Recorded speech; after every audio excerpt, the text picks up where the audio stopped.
नमस्कार दोस्तों, मैं हूं प्रसन्न मिश्रा। और कुछ दिनों से आप लोग शायद ये सोच रहे होंगे कि अखबार क्यों नहीं आ रहा है, अर्थात मैं अखबार का जो हिंदी अनुवाद डालता था वो क्यों नहीं डाल रहा हूं। तो दोस्तों, ये कहना चाहूँगा कि अब परीक्षा बहुत निकट आ चुकी है और आपको पता ही है कि 18 जून को परीक्षा है और आज 14 अप्रैल हो चुकी है। केवल 2 महीने बचे हैं, यानी स्पष्ट रूप से देखा जाए तो 2 महीने से 2-4 दिन ज़्यादा, लेकिन वो 2-4 दिन बीच में आपके कहीं ना कहीं इधर उधर खर्च हो ही जाएंगे। तो अगर तैयारी के दिन देखें तो आपके पास गिन के सिर्फ 2 महीने बचे हुए हैं। और आपको ये भी पता होगा कि 30 अप्रैल के बाद की कोई भी चीज़ तो आनी नहीं है, ठीक। और अभी तक मैंने वैसे भी 10 या 11 अप्रैल तक का जो कुछ भी था वो कवर कर ही लिया था। तो अब आपके पास जितना कुछ इकट्ठा हो गया है साल भर में, आप उसी को समेट लें, वही पर्याप्त है, बजाय कि अब आप नई चीज़ें आगे शुरू करें। तो मेरी आपको यही सलाह है कि 30 अप्रैल तक जो महत्वपूर्ण चीज़ें आएंगी तो वो तो मैं आपको मान लीजिए थोड़ी थोड़ी बता ही दूंगा, यानी कि जो इतनी महत्वपूर्ण हो कि प्रीलिम्स में आने लायक हो तो वो तो मैं आपको बता दूंगा।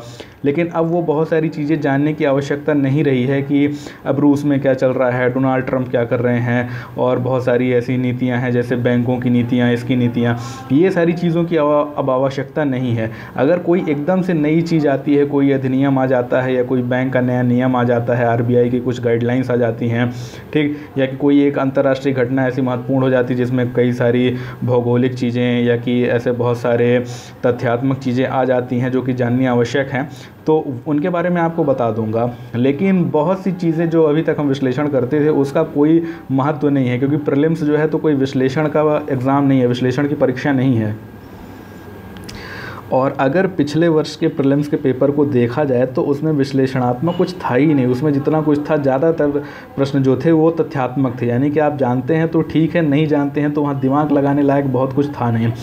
दूसरी बात ये कि पिछले साल के अगर पैटर्न को देखें तो आपको खुद ही पता होगा कि प्रीलिम्स 2016 में करंट अफेयर्स का जोर बहुत ही ज़्यादा था, यानी कि उसके बारे में किसी को अंदाज़ा नहीं था कि इतना करंट अफेयर्स आएगा। अब इस वर्ष आकलन कुछ लोग लगा रहे हैं कि करंट अफेयर्स जो है तो वो उतना ही रहेगा, क्योंकि यूपीएससी ने अपना ट्रेंड बदल करके करंट अफेयर्स की तरफ मोड़ दिया है। लेकिन कुछ लोग ये भी कह रहे हैं कि यूपीएससी का एक पुराना नियम रहा है कि प्रीलिम्स में वो कई बार कुछ सब्जेक्ट के और कुछ विषयों के वेटेज ज़्यादा कर देता है, कई बार कम कर देता है। तो शायद उसकी वो जो रणनीति है कि विभिन्न प्रकार के विषयों के वेटेज कम करने, ज़्यादा करने की, उसी के तहत पिछले साल उन्होंने करंट अफेयर का वेटेज ज़्यादा कर दिया। तो इस साल हो सकता है कि करंट अफेयर्स बहुत कम आए, मुश्किल से 8-10 क्वेश्चन आए, 12 क्वेश्चन आए, और उसके अलावा बाकी जो जीएस के पुराने क्वेश्चन रहा करते थे वो क्वेश्चन आए। तो स्पष्ट रूप से तो देखिए, ना मैं कह सकता हूँ ना कोई कह सकता है कि प्रीलिम्स का इस बार का पैटर्न क्या होगा।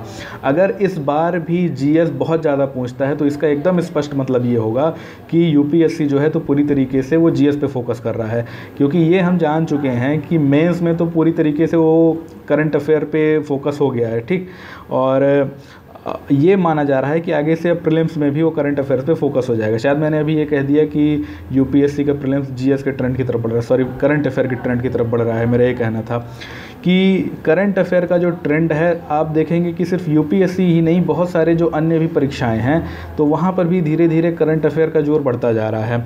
अभी एमपीपीएससी का जो परीक्षा हुआ था तो एमपीपीएससी की भी परीक्षा में देखा गया कि वहाँ के प्रीलिम्स में इस बार करंट अफेयर्स थोड़े से ज़्यादा है।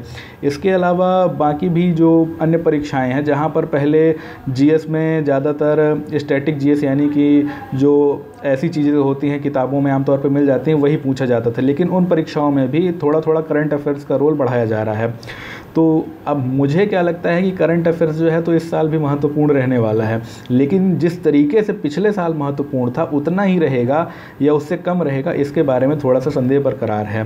तो मेरा ये मानना है कि आपको अपनी तैयारी दोनों तरीके से रखनी चाहिए, यानी जीएस भी पर्याप्त पढ़ के रखिए और करंट अफेयर्स भी पढ़ के रखिए, ताकि ऐसा ना हो कि आप करंट अफेयर्स ज़्यादा पढ़ के पहुँच जाएँ और वहाँ पर अगर जीएस ज़्यादा आ जाए तो फिर आप वहाँ पर लड़खड़ा जाएँ। हालांकि मेरा ये मानना है कि करंट अफेयर्स तो इतना मजबूत होना ही चाहिए कि अगर वो यूपीएससी करंट के पैटर्न में जा रहा है तो इस बार आप कम से कम प्रीलिम्स तो निकाल ही पाएँ।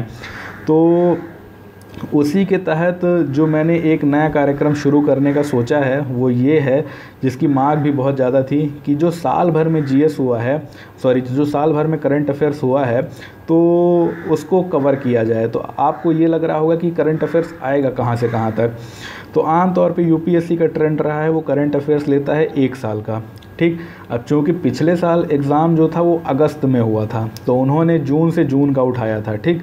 कुछ जुलाई के भी मान लीजिए उठा लिए थे उन्होंने, पर जुलाई का बहुत ही कम था पोर्शन, मेन उन्होंने जून से जून का ही उठाया था। और इस साल जो परीक्षा है तो वो जून में है, तो मेरे ख्याल से वो पिछले मई से इस मई, यानी कि मई में भी तो पेपर उनके छपने हैं, उनके पहले तो उनको पेपर बनाने हैं, तो मई तक तो पहुंचेगा नहीं। 30 अप्रैल आप मान लीजिए कि पिछले 1 मई से लेकर के इस साल के 30 अप्रैल तक का जो कुछ भी करंट अफेयर है तो उसके बारे में वो फोकस करेंगे। और सबसे ज़्यादा करंट अफेयर्स के जो क्वेश्चन आएंगे मैं आपको बता दूं, वो होंगे नवंबर से लेकर के अप्रैल तक के, ठीक, या दिसंबर से लेकर के अप्रैल तक के। क्योंकि पिछले साल भी यही देखा गया था कि परीक्षा होने के पहले के 6 महीने के जो करंट अफेयर्स थे वहाँ से सबसे ज़्यादा क्वेश्चंस आए थे, यानी कि जनवरी से लेकर के जो मई तक का करंट अफेयर था वो बहुत ज़्यादा था उसमें। और जब आप सर्च भी किए होंगे पुराने पिछले साल के क्वेश्चंस को, तो आपको मिल रहा होगा कि उसमें जो तारीखें पड़ी थी या तो पीआईबी में या द हिंदू में कब छपा, तो आपको मिल रहा होगा कि ज़्यादातर जो घटनाएं थी वो जनवरी से लेकर के वो मई तक के बीचों की घटनाएँ थीं। तो इस बार भी मेरा ये मानना है कि थोड़ा पेपर 2 महीने पहले हो रहा है, तो हम भी 2 महीने पहले चले जाते हैं। नवंबर से लेकर के इस साल हो सकता है अप्रैल तक की जो घटनाएं हैं, या मार्च तक की हम गिने कि इस साल हो सकता है कि अप्रैल से मार्च तक की घटनाएं सर्वाधिक हमारे लिए आवश्यक होंगी। तो हम भी यही करने वाले हैं। तो सबसे पहले हम ये करेंगे कि अंतर्राष्ट्रीय संस्थान जितने हैं, जो कि तकरीबन मान लीजिए कि 4 से 5 क्वेश्चन आने ही हैं, उनके बारे में पढ़ेंगे। इसके अलावा जितनी योजनाएं हैं तो योजनाओं से भी 4 से 5 क्वेश्चन आने ही हैं, तो उनके बारे में हम पढ़ेंगे। और अन्य जो कई सारी महत्वपूर्ण खबरें होती हैं तो उनके बारे में भी हम जानकारी इकट्ठा करेंगे विभिन्न प्रकार के स्रोतों से। तो मेरा ये मानना है कि अब जो द हिंदू है तो द हिंदू उतना रिलेवेंट नहीं है। क्यों? क्योंकि द हिंदू में तो रोज़ की खबरें आती हैं, ठीक। पिछले साल से इस मार्च तक जो हुआ है उसकी खबरें अब द हिंदू में नहीं आने वाली हैं, तो उसमें आप अपना माथा पच्ची मत कीजिए। जितना आपको द हिंदू से कवर करना था लगभग आपने कर लिया है। अब जो आपको कवर करना है तो वो आपको या तो इंटरनेट से मिलेगा या कि आपने जो पुरानी मैगज़ीन वगैरह ख़रीद के रखी हुई हैं वहाँ से आपको मिलेगा, ठीक। तो वो सारी चीज़ें आपको वहीं से मिलेंगी। और अभी जो मैं आपको बता रहा हूँ 30 अप्रैल तक का आएगा, तो 10 अप्रैल तक का तो हमने कवर किया ही है। अब जो 20 दिन बचा है तो उसमें से हो सकता है मुश्किल से कोई एक क्वेश्चन आ जाए, और मेरा तो मानना है कि नहीं आएगा, कोई बहुत संभावना नहीं कि वहाँ से अब कोई क्वेश्चन उठाए, क्योंकि क्वेश्चन बनने तैयार हो गए होंगे। जो क्वेश्चंस बनाने वाले लोग होते हैं वो क्वेश्चंस बना के अपने भेज दिए होंगे, और अब जो अगला चरण होगा तो वो होगा उन क्वेश्चंस का फिर ट्रांसलेशन होता है, फिर उसकी छपाई होती है और उसको पूरे देश भर में उसको भेजा जाता है। आपको पता होगा 10 लाख लोग फॉर्म भरते हैं तो 10 लाख पेपर भी छापने पड़ते हैं। बंदा पेपर देने आए चाहे ना आए, उसका पेपर छपता ज़रूर है, ठीक। तो कुल मिला के जो सारा कार्यक्रम है उसमें काफ़ी लंबा वक्त लगता है यूपीएससी को। तो ये तो मान लीजिए कि पेपर बनना शुरू हो गया होगा, और ऐसे बहुत कम क्वेश्चंस होंगे जो कि अभी के एकदम करंट अफेयर, यानी कि 10 अप्रैल से 30 अप्रैल के बीच के जो करंट अफेयर हैं उनसे लिए जाएंगे, ठीक। ज़्यादातर जो क्वेश्चंस हैं वो पहले ही बन चुके होंगे करंट अफेयर्स के। तो मेरा ये मानना है कि सिर्फ करंट अफेयर्स ही नहीं, इस बार जीएस का भी थोड़ा सा पोर्शन मैं कवर करूँगा, और अगले 1 महीने तक मैं कई सारी वीडियोज़ बनाऊँगा, ठीक, जो कि आगे चल के प्रीलिम्स कैप्सूल के नाम से आपको प्राप्त होंगी। तो उन सभी में आपको करंट अफेयर्स की जानकारी और जीएस में क्या महत्वपूर्ण है, क्या पढ़ना चाहिए, उसकी जानकारी आपको दे दूंगा। तो जहां तक है इस बार आपके लिए थोड़ा सा प्रीलिम्स आसान हो जाएगा। अब जो लोग ऐसे हैं जो कि इस साल परीक्षा नहीं दे रहे हैं, तो वो लोग अपनी तैयारी करते रहें अगले साल के हिसाब से। वो हिंदू वगैरह पढ़ते रहें, दैनिक जागरण वगैरह जो पढ़ रहे हैं तो उनको पढ़ते रहें।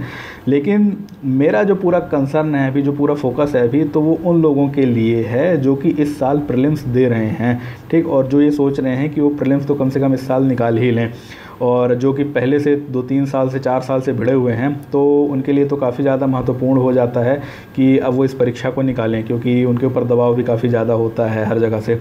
तो घर से, समाज से बहुत सारा दबाव होता है, तो उनको लगता है कि अब इस परीक्षा को निकालने का वक्त आ गया है, ठीक। तो आप उसकी चिंता मत कीजिए, जो पुराना फेलियर है, पुरानी असफलताएं, अब उसको भूल जाइए।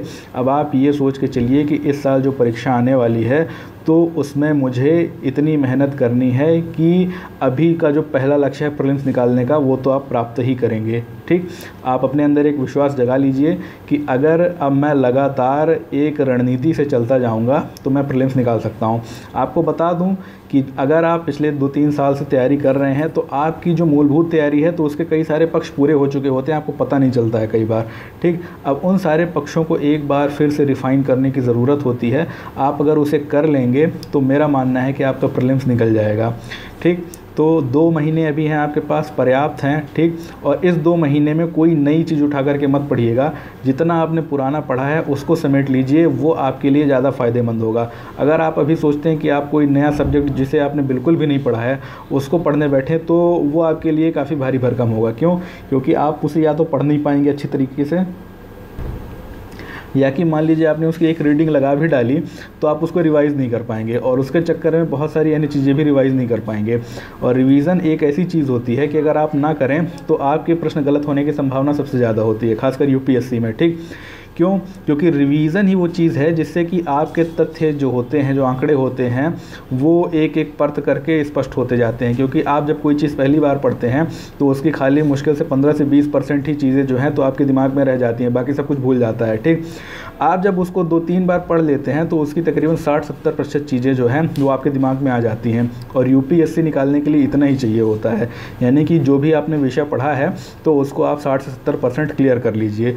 नहीं तो मैंने अक्सर देखा है और आपने खुद भी महसूस किया होगा कि ऐसे बहुत सारे सवाल जो कि आपने पढ़े हुए थे, जिनके बारे में आपने काफ़ी ज़्यादा पढ़ा हुआ था, ठीक, लेकिन आप उसको ढंग से रिवाइज़ नहीं किए, तो वहाँ पे आपको दिख रहा है लेकिन आपको याद नहीं आ रहा है कि यहाँ पर जो दिया हुआ है तथ्य कि $100 बिलियन था कि $1000 बिलियन था, वो स्पष्ट नहीं है।